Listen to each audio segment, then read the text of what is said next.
Life Unrehearsed, brought to you by Lianas Senior Transition Support, helping you navigate home care and senior residences. And welcome back to Life Unrehearsed. Matt Delvecchio here. We are going to have to hold on if we want to stick to our New Year's resolutions. Did you make any?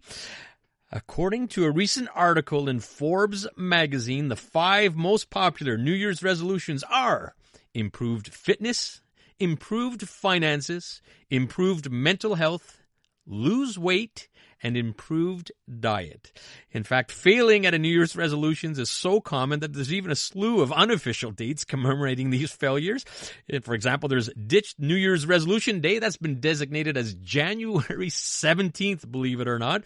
And there's another one called Quitter's Day, which is the second Friday of January.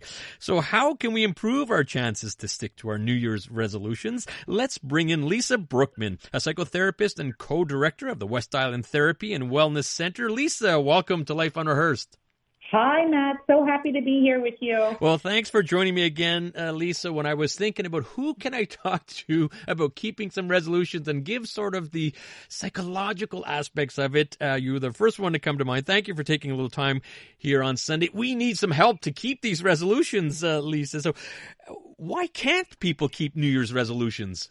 You know, it's so interesting. So those 2 dates, we're going to make your listeners avoid them this year.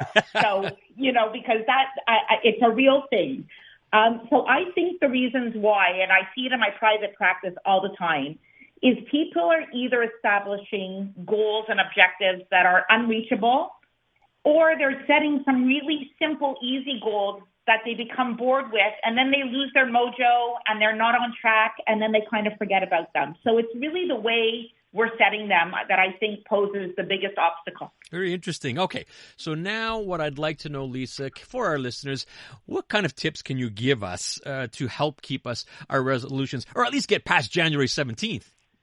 So I think, firstly, the most important thing is for us to adopt resolutions and intentions all year round. So I think we should kind of forget about the idea that January is when we set the resolutions and then we fall off the wagon and forget about them. I think setting intention should be something that we kind of incorporate into our daily life and do throughout the year. And I think it's important to make a plan of action.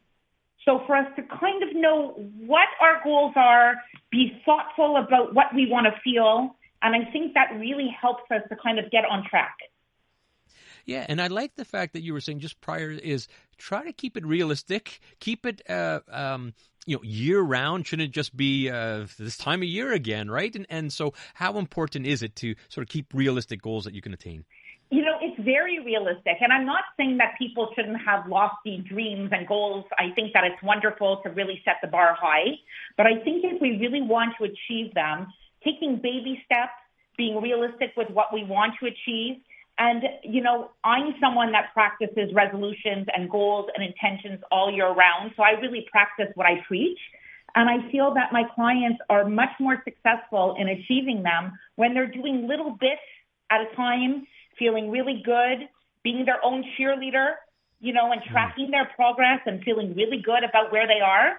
And then, maybe reevaluating in a month or in 6 weeks or in 3 months and setting a new set of goals. I think that really helps get the momentum going. Listening to Life Unrehearsed, Matt Delvecchio here, and we're talking about how to keep our New Year's resolutions with Lisa Brookman. Lisa's a psychotherapist and the co-director of the West Island Therapy and Wellness Center. All right, Lisa, I think one of the most common resolutions, as I mentioned off the top, is improved mental health. Well, how about an idea for improved mental health by simply not doing any resolutions at all? Any merit to that? Well, listen, hearing that improved mental health is a top resolution is music to my ears. I think that we put our mental health for many years on the back burner. Listen, I think that having resolutions, or I like to sometimes call them intentions, just keeps us in track. It keeps us moving. I don't think it contributes to bad mental health if we have a bit of a plan of an action and a direction to go. But I think it's also the kindness and the self-compassion that we show to ourselves that really helps us with our mental health. So if you're going to be hard on yourself and you're going to criticize yourself and you're going to badger yourself, it's going to affect your mental health. And it doesn't matter if you have goals. Speaking to yourself badly or poorly is going to affect your mental health nonetheless. So I think if you can be kind, talk softly with love, I think it will really help for us to accomplish our goals, and then it will help us to accomplish healthy mental health. Yeah, and I like also, you mentioned earlier on about reevaluation. I think that's important, right? Because sometimes I'm not meeting my goals, but it's okay to reevaluate and adjust accordingly, because sometimes you could beat yourself up, just like you're saying. So what's the importance of reevaluation, and how often should we do that? I think sometimes we change our minds. Sometimes we have a set of goals, and then after putting them into action, or we have a plan of action, we change our ideas, or we might move in a different direction. So I think staying stuck and, trying to kind of make a set of goals happen, even if we don't believe in it, kind of sets us up to fail. So I think reevaluating, to be honest, constantly, does this work for me? Does this not work for me? Is this a goal that I want to attain? Is it attainable? Should I reevaluate? Should be something that we have ongoing. I think it's important to also track our progress. So if we have some goals in place and it's not moving in the direction that we wanted to, reevaluate and track it, and then maybe we can kind of change those goals up a little bit, because the biggest thing is to have a win, right? To feel something, to have a goal, a short-term goal, and accomplish it. That helps keep the motivation going. Talking with psychotherapist Lisa Brookman on how to keep our New Year's resolutions here on Life Unrehearsed. Lisa, we have to wrap it up soon. A lot of what you heard of resolutions is diet, it's losing weight.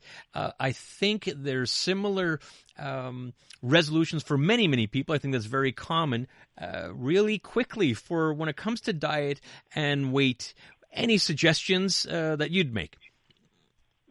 I'm not a dietitian or a nutritionist or a doctor. I tend not to look at those types of goals with my clients. I tend to look at how we want to feel. So if being healthier, if eating healthier, if exercising, look at the way you want to feel. Do you want to feel more empowered? Do you want to feel more grounded? Do you want to feel healthier? Do you want to feel more in control? That's the way I like to establish it with my clients.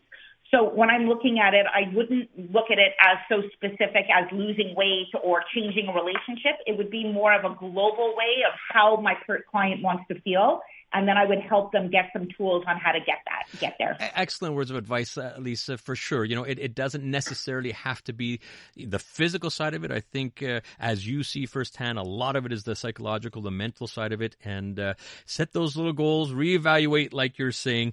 Wrap it up quick for you. Do you have any yourself this year, Lisa? Well, you know what? I'm always putting them in place, and my word for the January is balance. So it's really about feeling grounded and balanced, and I tend to have trouble with that sometimes. So that's kind of my word, and that's what I'm going to be focusing on this year. All right. Well, I wish you the best of luck, and thank you. You'll have to have some conversations with yourself. Exactly. Well, always welcome to have you on the show, Lisa. Wonderful words of advice as usual. If people want to reach you, by the way, Lisa, where can our listeners reach you? So they can reach us. Our number is 514-696-0948. Or we have a brand new website. We just launched it about a month ago. It's westislandtherapycenter.com.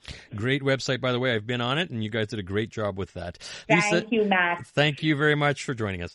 Always a pleasure. All right. Lisa Brookman, psychotherapist and co-director of the West Island Therapy and Wellness Center.